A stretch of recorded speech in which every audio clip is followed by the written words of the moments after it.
Donc, il y a de ces ténèbres dans lesquelles vous êtes qui n'ont rien à voir avec le diable. Ici, on est dans les ténèbres divines.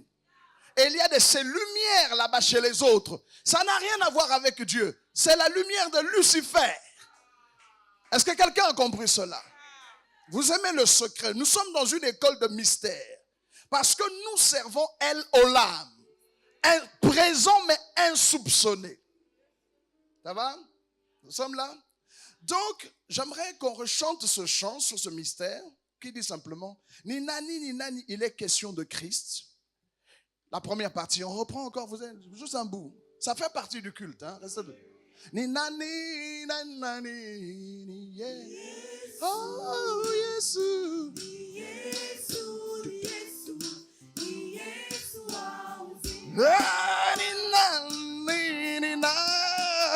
Oh, oh, oh, oh. Aïe, aïe, aïe. Oh, ni Yeshua Baraka.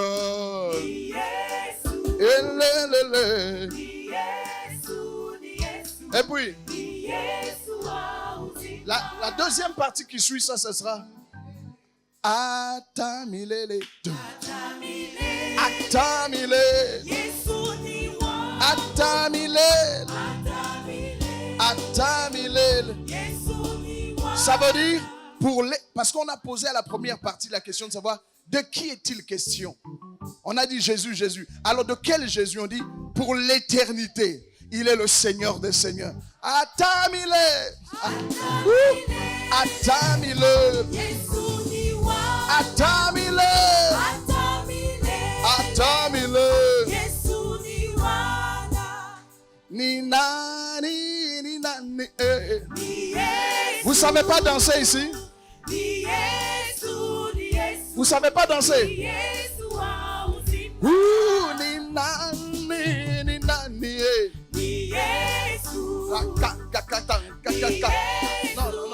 Non, comme tu fais.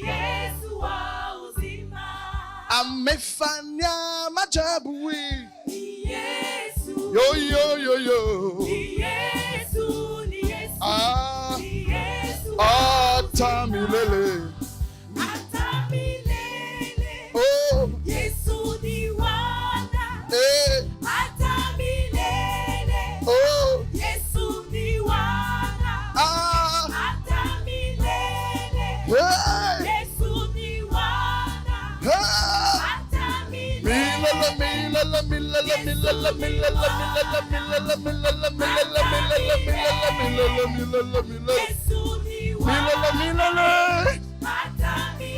Yesu ni Mungu wangu. Yesu ni njia. Yesu ni Baba. Yesu ni Bwana. Alléluia, Hosanna. Alléluia, Hosanna. Alléluia. Écoutez. Alléluia, Hosanna. Les hommes, ça ce sont les hommes qui font ça. Alléluia, Hosanna. Ce sont les voix masculines. Alléluia, Hosanna. Alléluia, Hosanna. Alléluia, Hosanna. Comme ça c'est les voix féminines. Continuez. Alléluia. Les féminines font. Alléluia, Hosanna. Alléluia, Hosanna na Yahweh. Les féminines. Alléluia, Hosanna na Yahweh. On y va. Alléluia, Hosanna. Les masculines, on y va, les hommes. Les féminines, fermez-les, les hommes. C'est pas masculin ça. Alléluia, Hosanna. Attendez un peu. Alléluia, Hosanna. Il n'y a pas d'homme ici. On y va. Alléluia, Hosanna. Plus fort. Alléluia, Hosanna. C'est pas baryton ça. Alléluia, Hosanna. Alléluia, Hosanna. Alléluia, Hosanna na Yahweh. Alléluia, Hosanna. Alléluia, Hosanna. Alléluia, Hosanna. Alléluia, Hosanna na Yahweh. Alléluia, Hosanna à Jésus. Yesu tata maranga. Yesu elonganaga. Yesu eliga. Hosanna.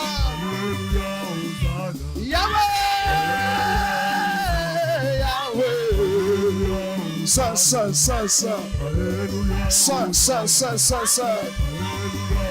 Oh, hallelujah. Hosanna na Yahweh.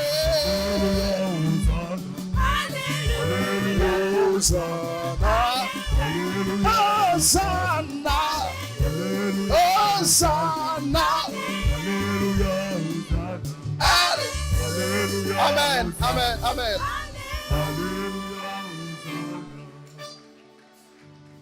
Alléluia. Je voudrais vous sentir physiquement bien. Il y a un chant qui dit, nous chantons, je crois, c'est un peu universel.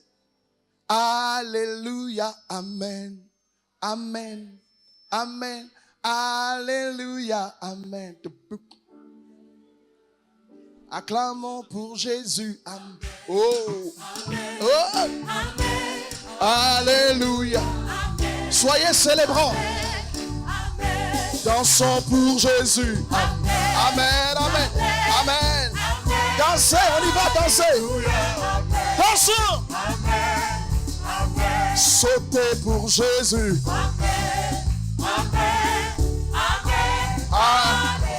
Sautez, on y va, sautez, on y va. Écoutez, c'est le seul endroit où vous devez éviter d'avoir votre protocole à vous. Vous êtes martial. S'il y a des talons, enlevez les talons. S'il faut rester pieds. Si c'est le costume. Écoutez. Si vous n'êtes pas conscient de l'occulte, de notre culte, vous allez penser qu'on est venu pour vous. Mais si vous ouvrez les yeux, vous voyez. Écoutez. Attendez. Non, attendez. Ça fait partie de tout ce qu'on a à dire.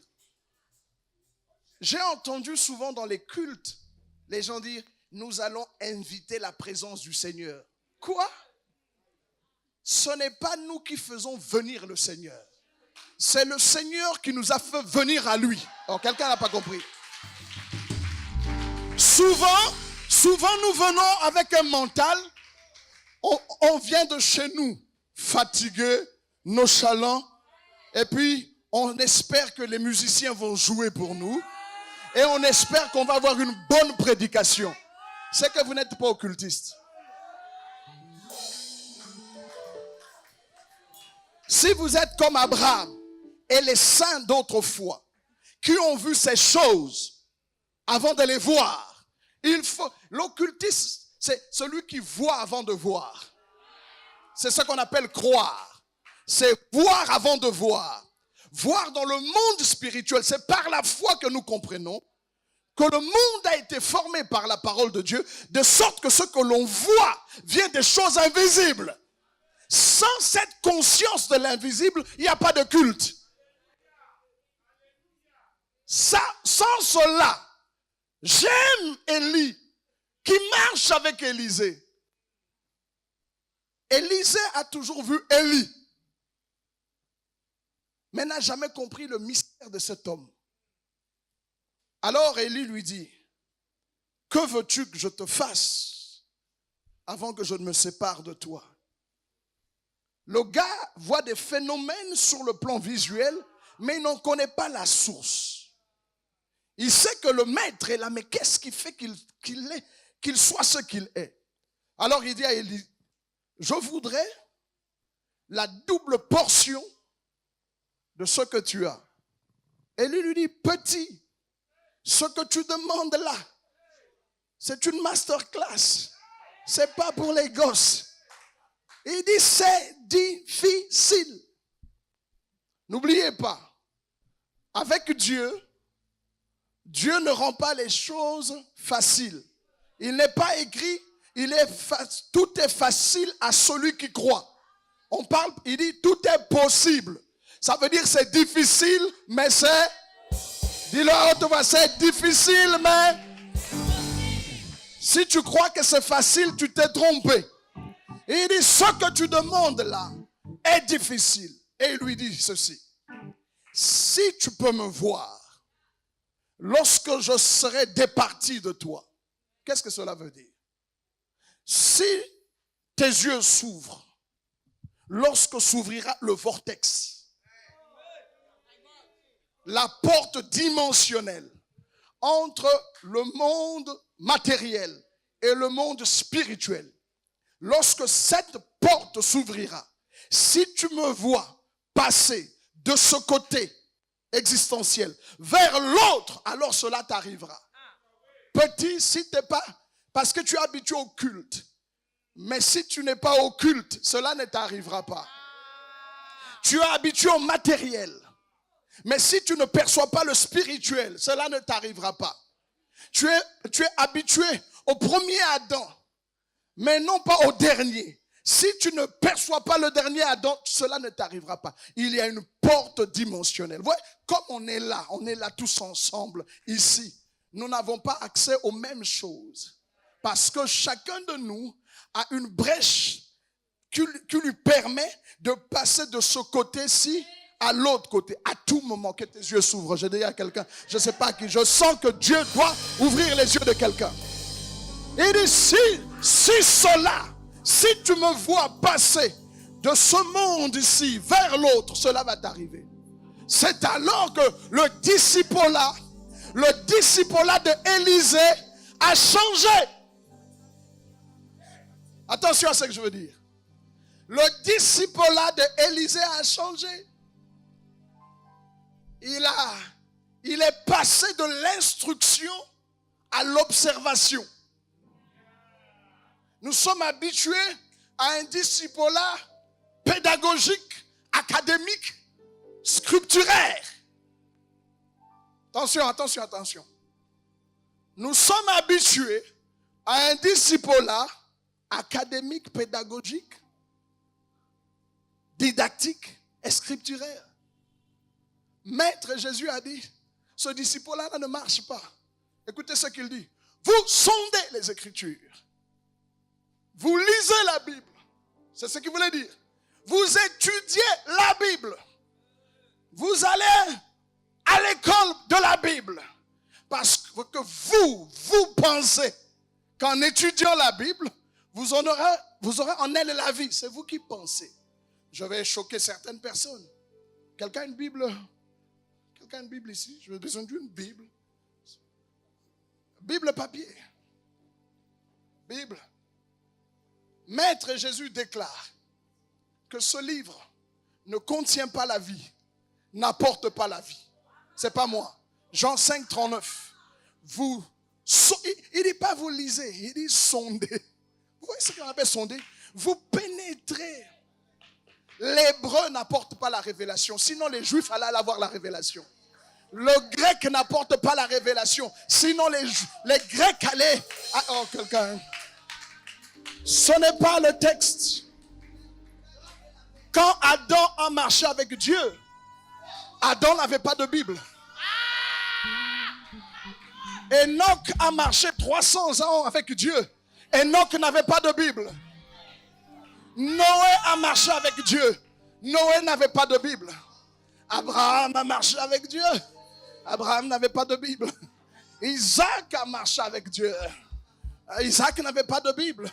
Jacob a marché avec Dieu. Jacob n'avait pas de Bible. Joseph est devenu prospère avec Dieu. Il n'avait pas de Bible. Moïse a secoué l'Égypte. Il n'avait pas de Bible.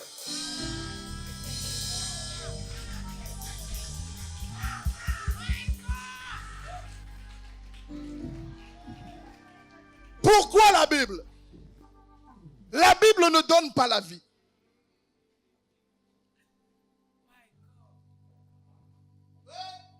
Et ce n'est pas un homme qui a écrit premièrement les Écritures.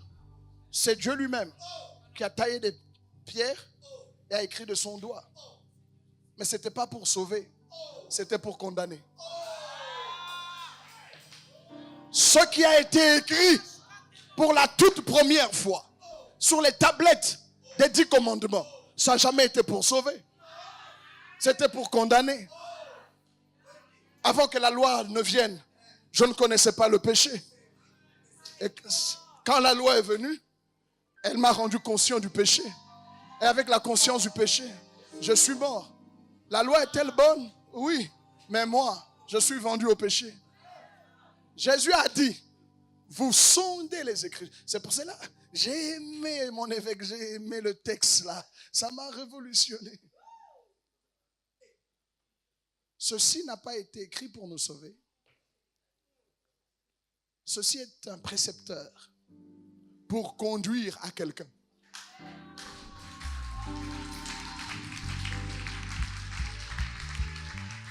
Ceci est le côté du culte qui prépare à l'occulte.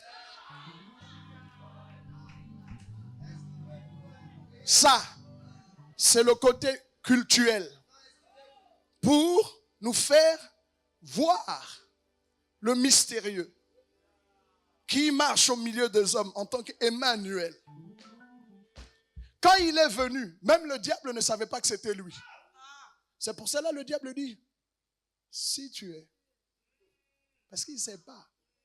Le diable l'attendait depuis Genèse 14. Lorsqu'on a dit au diable, à cause de ce que tu as fait, je mettrai inimitié, j'enlèverai de l'amitié entre toi. Parce que vous étiez amis, vous étiez amis. Oui, Ève et le serpent étaient amis.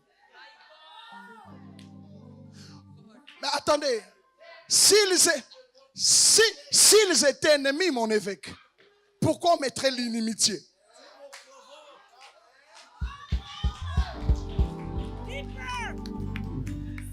S'ils étaient...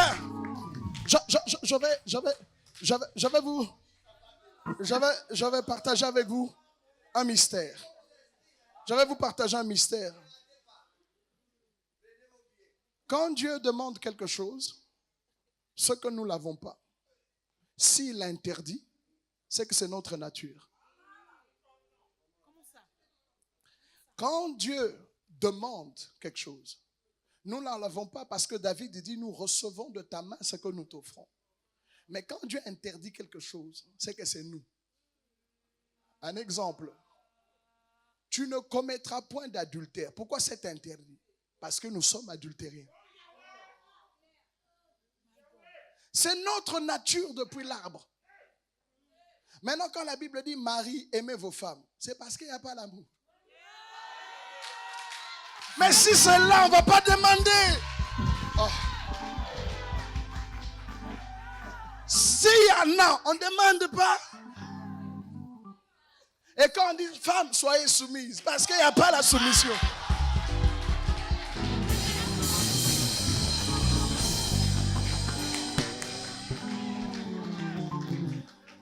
La loi est venue pour nous demander de produire ce que nous n'avons pas. Tu aimeras l'Éternel, j'en ai pas. Tu aimeras ton prochain, j'en ai pas. La loi me demande de manifester, de produire ce que je n'ai pas. C'est pour cela. Comme je ne l'ai pas, je suis un homme à refaire, à réenfanter. Je suis un frère à refaire. Puisque je ne peux pas produire, Dieu me demande dans la loi ce que je n'ai pas. Alors, puisque je ne l'ai pas, je cherche dans ma nature adamique, cela ne se trouve pas. Et nous nous efforçons à aimer. Nous essayons de nous aimer, d'aimer Dieu avec labeur. Et on n'aime pas parce qu'on craint de ne pas être béni. Nous nous efforçons d'être là pour qu'il nous fasse du bien. Il dit, c'est pas possible. On ne cueille pas des figues sur des épines. Vous ne pouvez pas produire ce qui n'est pas de votre nature. À moins de naître de nouveau. À moins d'être réenfanté. À moins d'être une nouvelle créature. Amen. Et écoutez, parce que toute la création a 6 jours. Mais on veut vous récréer. Il faut un autre jour. Donc quelqu'un n'a pas compris ce que je viens de dire. Parce que dans la création, chaque chose a son jour. Mais Dieu veut introduire une nouvelle création. Donc il doit introduire un jour qui n'a rien à voir avec les jours de l'ancienne création. Il faut un jour nouveau.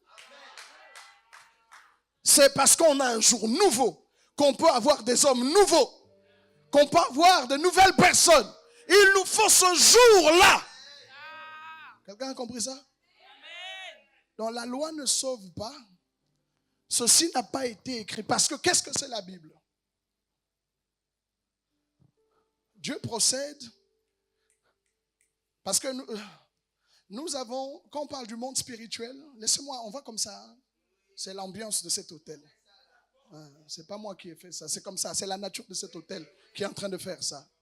Quand vous allez dans un hôtel qui n'est pas bon, vous vous battez, ça ne sort pas. Mais quand vous sentez que ça sort comme ça, c'est que cet hôtel est terrible. On peut célébrer Dieu pour ça. C'est la nature de ce lieu.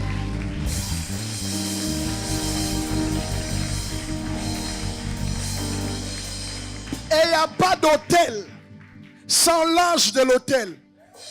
Ça veut dire que c'est l'ange de cet hôtel qui a cette fin-là. Voilà pourquoi cet hôtel est comme ça. Nous avons plusieurs mondes spirituels. Plusieurs. Il y a le monde spirituel de Dieu le Père. Attention à ce que je dis. Il y a le monde spirituel de Dieu le Fils. Et il y a le monde spirituel de Dieu le Saint-Esprit. Attention. Attention. Parce que le Fils nous dit qu'il est né du Père. Naître, c'est sortir de. Soyez prudents. Non, ne bougez pas. Il ne faut pas marcher dans la salle maintenant. Il ne faut pas bouger tellement. Restez figés là où vous êtes. Ou bien vous vous asseyez. Mais restez debout, c'est mieux. Parce que c'est le genre de pain qu'on mange debout pour sortir. Alors, quelqu'un n'a pas compris. Cette Pâque-là, on la mange chaussures aux pieds, ceinture à la taille. Parce que dès que vous avez fini de manger, on sort en même temps.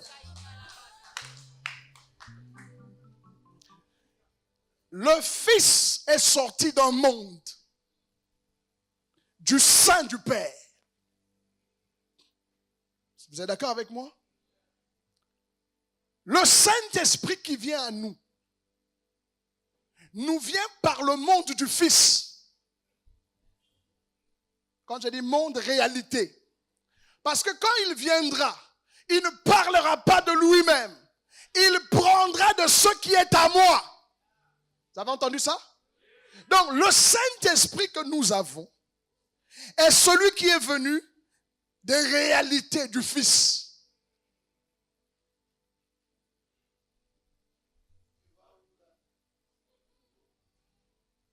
Tu connais le chemin. C'est pour cela que tu me poses cette question-là. Du Père, le Fils, et du Fils, l'Esprit. Si bien que si nous avons l'Esprit, si l'Esprit est quelque part à un hôtel, écoutez ce qu'il dit du Fils. Et quand le Fils est sur la terre, s'il vient du Père, écoutez ce qu'il dit du Père. C'est pour cela quand il était sur la terre, Emmanuel disait tout le temps, mon Père, mon Père, mon Père, mon Père, mon Père. Il nous révélait sa source. Il dit, le Fils ne fait rien s'il n'a pas d'abord vu faire le Père. Philippe a dit,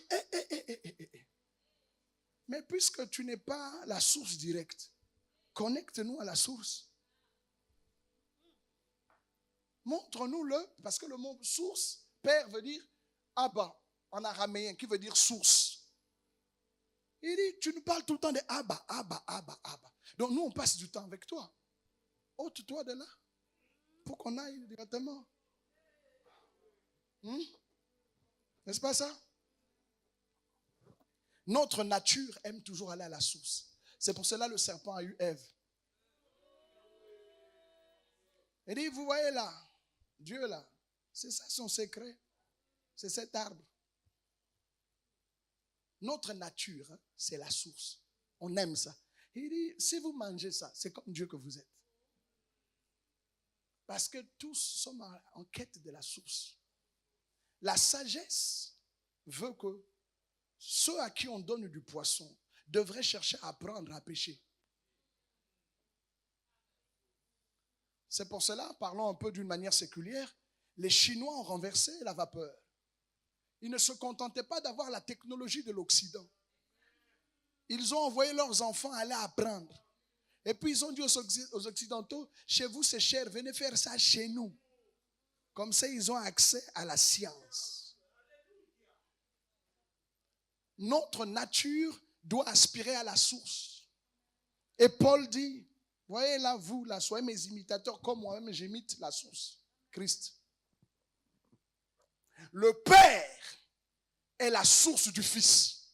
C'est le Fils qui le dit. Tu n'as voulu ni sacrifice ni holocauste, tu m'as formé un corps. Toi, mon Père. Quand ses disciples sont accomplis, lui demandent, écoute, nous on te voit faire beaucoup de miracles, apprends-nous à prier. Il dit, les gars, quand vous priez, dites notre Père. Je vous donne accès à la source. Il dit, j'ai des choses à vous dire. Vous ne pouvez pas les porter parce qu'on ne peut pas mettre du vin nouveau dans des vieilles outres. On doit vous refaire d'abord. C'est trop lourd. Quand lui viendra, quand il viendra, il vous conduira. Moi, Maître Jésus est un enseignant, mais il dit, même si j'enseigne à haut niveau, vous n'allez pas comprendre. Il y en a un qui a une facilité de vous materner. Quand il va vous prendre, il va vous bûchonner, il va vous donner le lait. Il va vous, l'huile, il vous dit, il prendra de ce qui est à moi. Donc, quand on est dans des églises comme aujourd'hui, l'onction, mystère, onction, recevez, je vois que ta tante, c'est ça, c'est là. On n'est pas à l'école de l'onction, on est à l'école du Christ. Le Saint-Esprit n'est pas là que pour parler. On peut parler de l'onction. Et je vais faire mal à quelqu'un. Dites avec moi, des hommes à réenfanter. Des frères à refaire. Une foi à rebâtir. C'est le mystère de l'utérus au masculin. Ouais, ouais. Parce que les gens, quand on parle utérus, ils pensent aux femmes. Mais dans le monde spirituel, il y a des hommes qui ont un utérus. C'est Paul qui a enseigné ça. Quand il s'adresse aux Galates, il dit, mes enfants, pour qui je souffre à nouveau de douleurs d'enfantement, je suis obligé de vous refaire.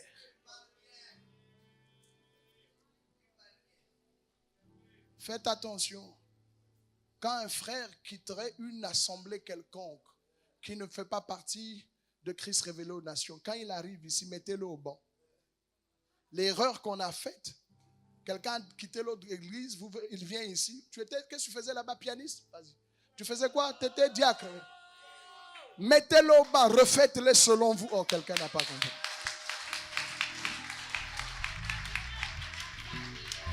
En Europe, quand vous arrivez dans certains pays, vous par exemple la Belgique où j'étais, on appelle ça intégration. On ne vous prend pas comme ça. On n'a pas la même culture. Vous prenez une jeune fille qui a grandi en Europe, aux États-Unis, et vous prenez un frère blédard, vous les mettez ensemble. C'est la guerre des étoiles. L'amour ne suffit pas. Jésus nous aimait, mais il devait nous refaire. L'amour ne suffit pas, il fallait refaire l'humanité. L'amour n'a pas suffi. L'amour, c'était pour donner. Même spirituellement, on n'a pas le même niveau. Deux personnes ne marchent pas ensemble s'ils ne se conviennent pas. J'ai besoin de voir le taux de Christ qui est en toi. Sinon, il y aura un problème. On va se déchirer. Ce n'est pas le diable. C'est la balance qui est déséquilibrée.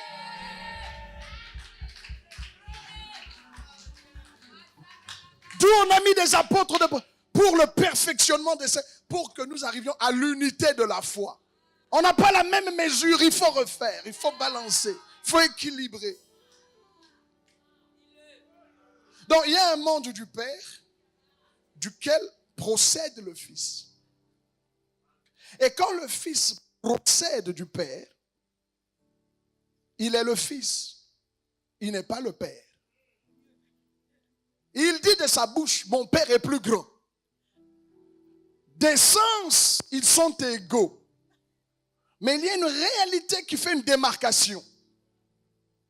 Le bébé dans le ventre d'une femme passe par tous les ports ensemble.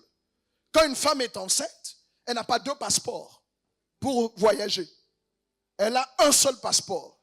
On a vu la maman, le bébé passe. Vrai ou faux? Même s'il est à terme, tant qu'il est dedans, quand maman passe, il passe. Mais s'il met sa tête dehors, on lui demande sa carte d'identité. Vrai ou faux? Et je vais vous dire un mystère. Si vous étiez en Christ, là où Christ passe,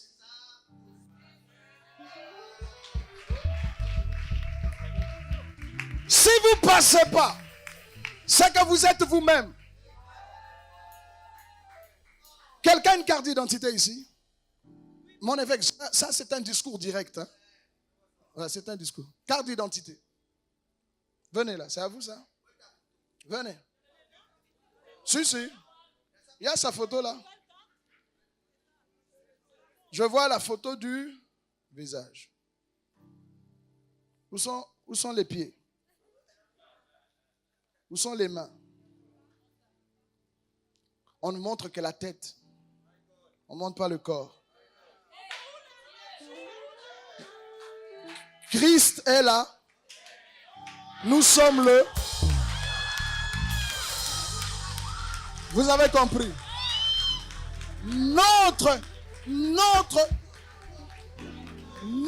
carte d'identité spirituelle n'a pas nos têtes. Notre carte d'identité spirituelle n'a pas nos têtes. N'a que la tête de Christ.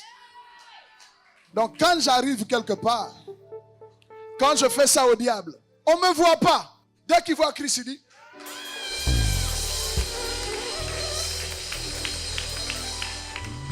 Vrai ou faux?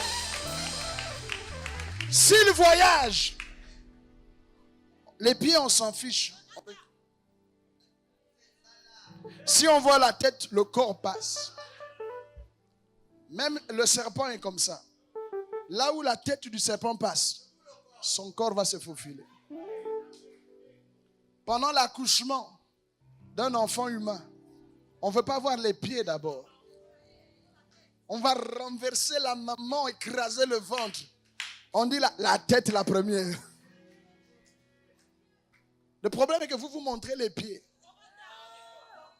Et vous montrez les mains. C'est pas moi qui vis, ce n'est plus moi, c'est lui.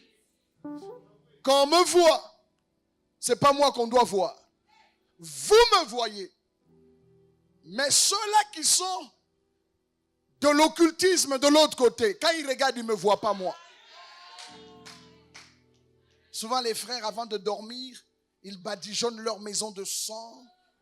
Je couvre ma maison de sang. Il veut voyager, il dit je couvre l'avion du sang. Il veut l'autoroute. D'où est-ce que un être humain à 5 litres, d'où est-ce que tu prends le sang de Jésus là en grande quantité pour couvrir les avions? C'est la peur.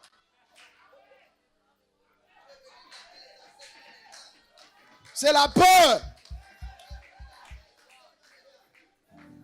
Lorsqu'on tourne vers lui les regards, on a le même rayonnement.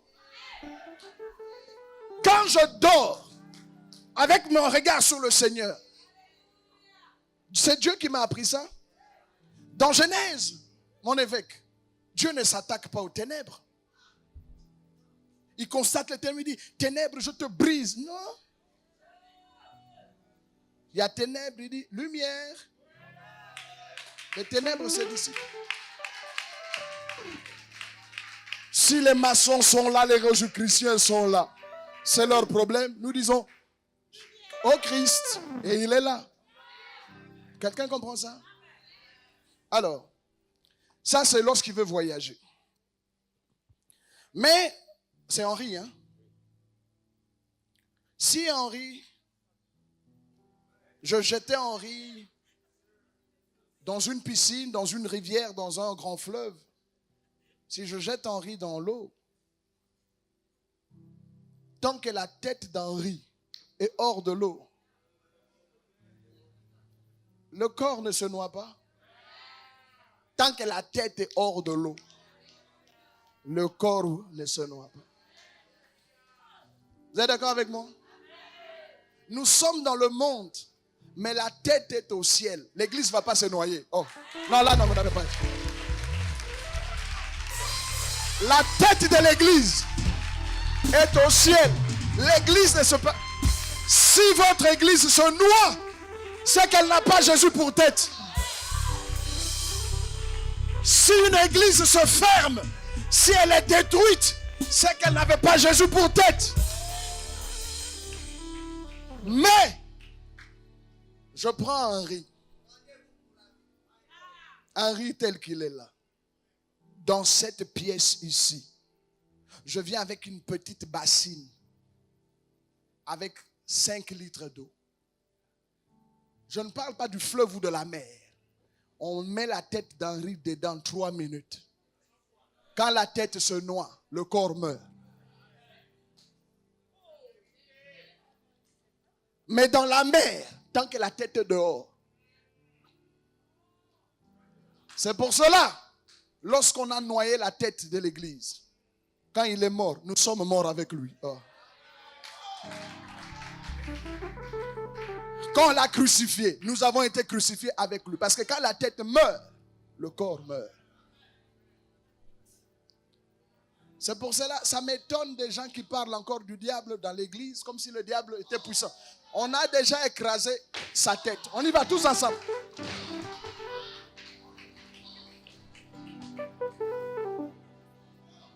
La tête de l'église est dehors.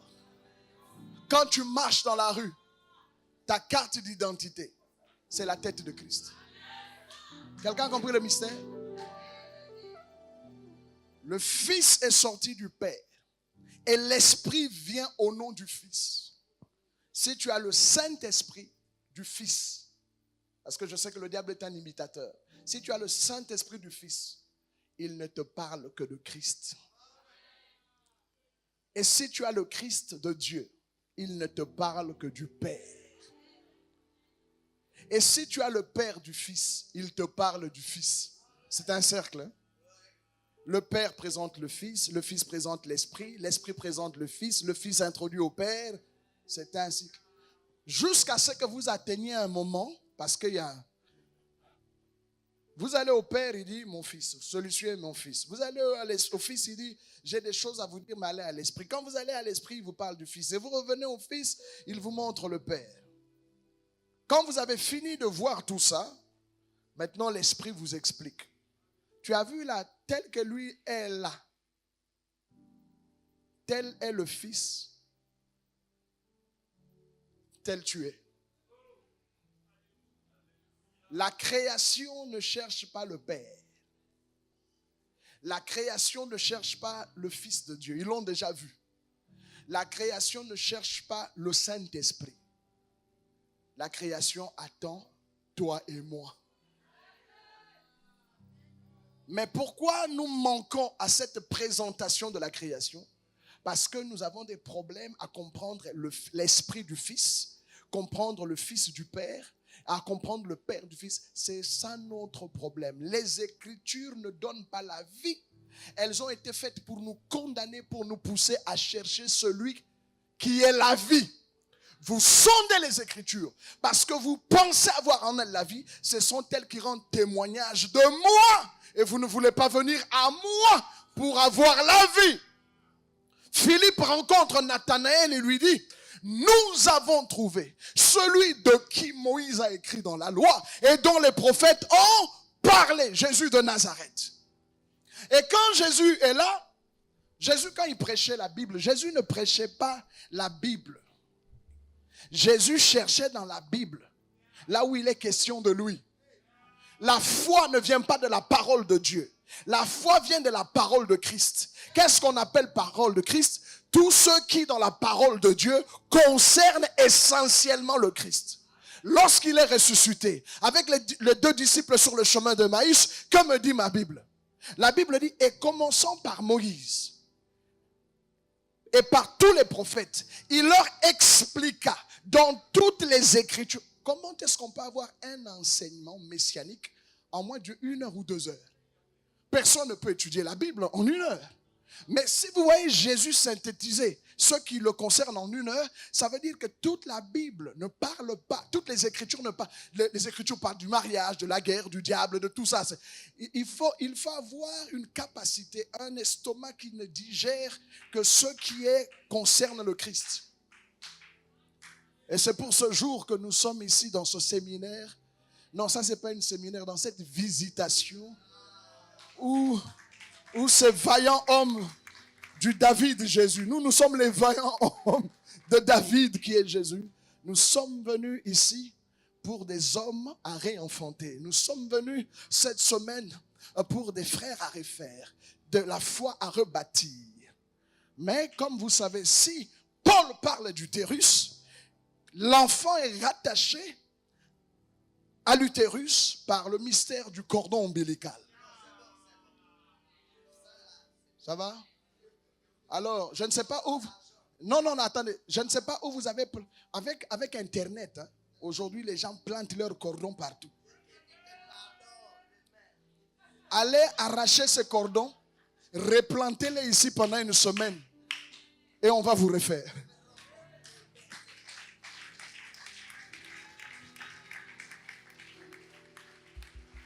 Je ne peux pas te laisser partir.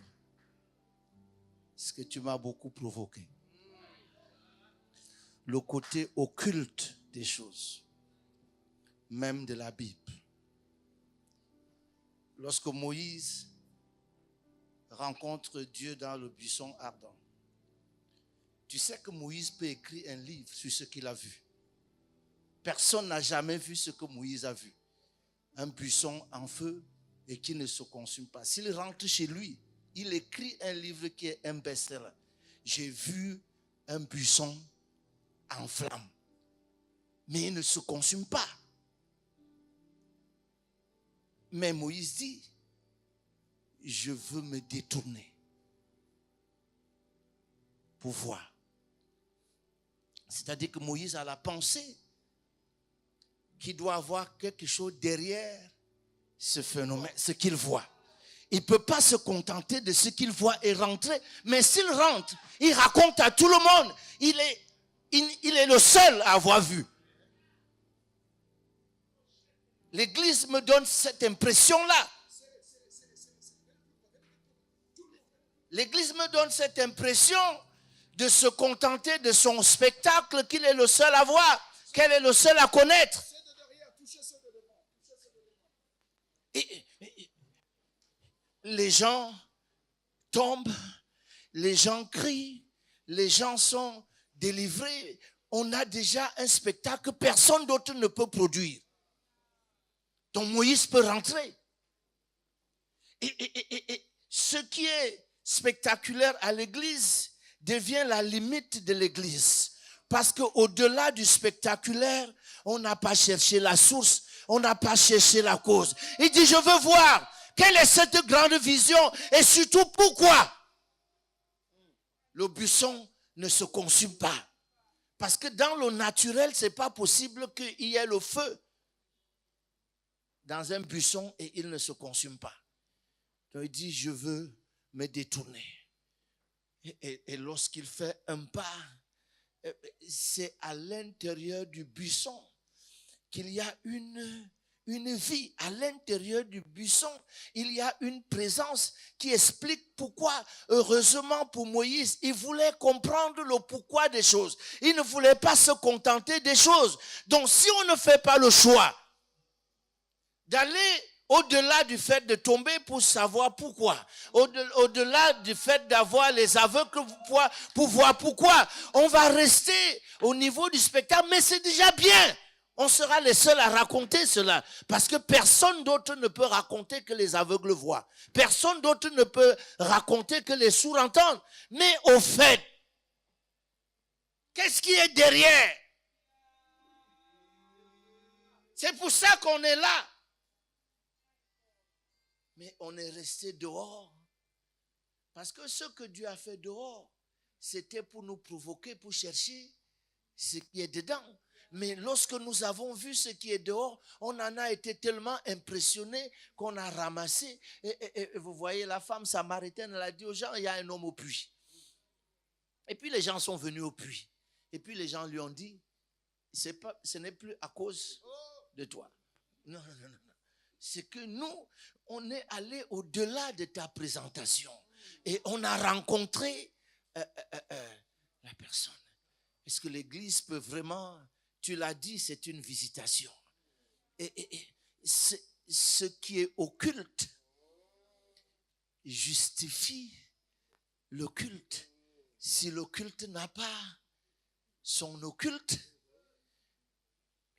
il dit, vous ne vous êtes pas approché d'une montagne qu'on pouvait toucher. Non, non, non, non, non, non, non, non, non, non, non. Si c'est ça, on n'est pas différent des autres. Le Coran est même tombé du ciel. Mais la Bible n'est pas tombée du ciel. La Bible est écrite par les hommes. Ce n'est pas une dictée. Mais derrière ça, il y a une réalité qui, elle donne la vie.